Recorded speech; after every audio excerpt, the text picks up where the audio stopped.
तो चलिए आज बात करते हैं एक ऐसे जीनियस की जिसकी खोजों ने हमारी दुनिया को सचमुच पंख दे दिए, पर जिनकी अपनी जिंदगी मुश्किलों और एक बहुत ही दर्दनाक फैमिली ड्रामे से भरी हुई थी। ये हैं डैनियल बर्नूली, वो नाम जिसके बिना शायद कोई भी हवाई जहाज आज आसमान में नहीं होता। अच्छा, उनकी कहानी में जाने से पहले जरा इस सवाल पर सोचिए, ये किसी जादू से कम नहीं लगता है ना कि आखिर इतनी भारी मेटल की मशीन ग्रेविटी को मात देकर हवा में रहती कैसे है। देखिए, इसका जवाब एक ऐसे सिद्धांत में छिपा है जो एक बाप बेटे के कड़वे रिश्ते के बीच पैदा हुआ था। देखिए, डैनियल बर्नूली कोई अकेले जीनियस नहीं थे। वो एक ऐसे परिवार से आते थे जिसे गणित का शाही खानदान कहा जाता था। जरा कल्पना कीजिए, एक ऐसे घर में पैदा होना जहां आपके पिता और चाचा अपने जमाने के सबसे बड़े मैथमेटिशियंस में से हों। ये एक तरफ तो बहुत बड़ा वरदान था, लेकिन साथ ही एक बहुत भारी बोझ भी था, और डैनियल के लिए यह हमेशा एक चैलेंज बना रहा। और यहीं से उनकी कहानी का सबसे नाटकीय हिस्सा शुरू होता है। ये था उनके अपने पिता योहान के साथ उनका तूफानी रिश्ता। योहान खुद एक महान गणितज्ञ थे, लेकिन साथ ही वो एक बेहद ईर्ष्यालु और दबंग किस्म के इंसान भी थे। दोनों के बीच सोच का फर्क जमीन आसमान का था। योहान चाहते थे कि डैनियल बिजनेस में जाए, क्योंकि उन्हें लगता था कि भाई गणित से घर नहीं चलता। लेकिन डैनियल का दिल और दिमाग तो सिर्फ साइंस और मैथ्स के लिए ही धड़कता था।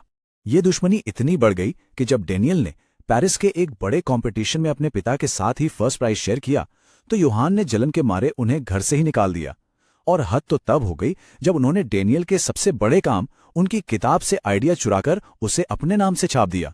ये सिर्फ एक वैज्ञानिक चोरी नहीं थी, ये एक पारिवारिक धोखा था।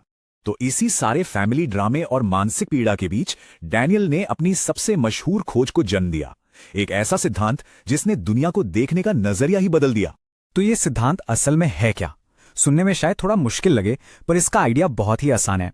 जहां स्पीड ज्यादा वहां प्रेशर कम, जहां स्पीड कम वहां प्रेशर ज्यादा। बस ये उल्टा रिश्ता ही हर चीज की चाबी है। इसे समझने का सबसे आसान तरीका है एक पानी के पाइप की कल्पना करना। सोचिए, जब पानी एक चौड़े पाइप से एक पतले हिस्से में जाता है तो उसे अपनी स्पीड बढ़ानी पड़ती है ताकि उतना ही पानी आगे निकल सके।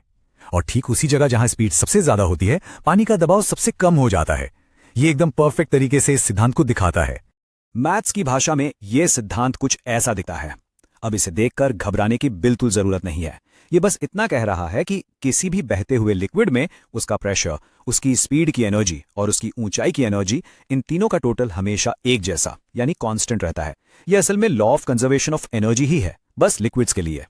और यहीं हमारे सबसे पहले सवाल का जवाब मिलता है। देखिए, हवाई जहाज के पंख को इस तरह से बनाया जाता है कि हवा उसके ऊपर से तेजी से और नीचे से धीरे धीरे गुजरती है।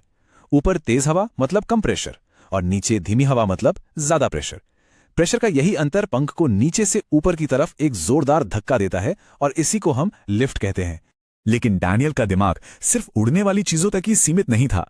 वो एक सच्चे जीनियस थे जिनका योगदान कई अलग अलग फील्ड्स में फैला हुआ था। साल 1738 एक ऐतिहासिक साल था। इसी साल डैनियल ने अपनी सबसे जरूरी किताब हाइड्रोडायनामिका पब्लिश की, जिसमें उनके कई जबरदस्त आइडियाज थे, वही आइडियाज जिन्हें उनके पिता ने कॉपी करने की कोशिश की थी। जरा उनके काम का दायरा देखिए।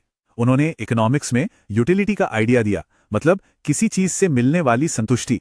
ये आज इंश्योरेंस और इन्वेस्टमेंट में रिस्क समझने का बेस है। उन्होंने हमें समझाया कि गैस का प्रेशर असल में छोटे छोटे मॉलिक्यूल्स के टकराने से बनता है। और तो और उन्होंने स्टैटिस्टिक्स का इस्तेमाल करके ये साबित किया कि टीके यानी वैक्सीन काम करते हैं। सोचिए, ये आज की मेडिकल रिसर्च के लिए कितना जरूरी है। तो इस सब का आज हमारी दुनिया के लिए क्या मतलब है? मतलब ये कि डैनियल बर्नूली के काम की विरासत बहुत बहुत गहरी है। उनकी जिंदगी का एक ही फलसफा था, मैथ सिर्फ किताबों के लिए नहीं है, ये असल दुनिया की प्रॉब्लम्स को सुलझाने का एक जबरदस्त टूल है। और उन्होंने अपनी पूरी जिंदगी इसी बात को सच साबित करने में लगा दी। जब हम अपने चारों ओर देखते हैं तो उनका असर हर जगह दिखाई देता है, भले ही हमें इसका एहसास ना हो। आसमान में उड़ता हुआ हर एक प्लेन उनके सिद्धांत का जीता जागता उड़ता हुआ सबूत है।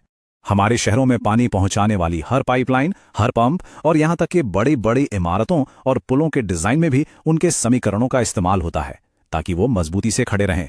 मेडिकल फील्ड में भी सांस लेने में मदद करने वाले वेंटिलेटर से लेकर पब्लिक हेल्थ की स्टैटिस्टिकल स्टडीज तक हर जगह उनका असर मौजूद है। और जब आज भी इंश्योरेंस कंपनियां या फाइनेंशियल मार्केट्स किसी तरह के रिस्क को कैलकुलेट करते हैं, तो वो असल में बर्नूली के सदियों पुराने यूटिलिटी के सिद्धांतों का ही इस्तेमाल कर रहे होते हैं। तो अगली बार जब आसमान में कोई प्लेन दिखे तो एक पल के लिए उस इंसान के बारे में जरूर सोचिएगा जिसका पर्सनल स्ट्रगल एक ऐसी खोज में बदल गया जो सच में आज पूरी दुनिया को ऊपर उठाती है। ये विज्ञान और इंसानी जज्बातों का एक कमाल का संगम है।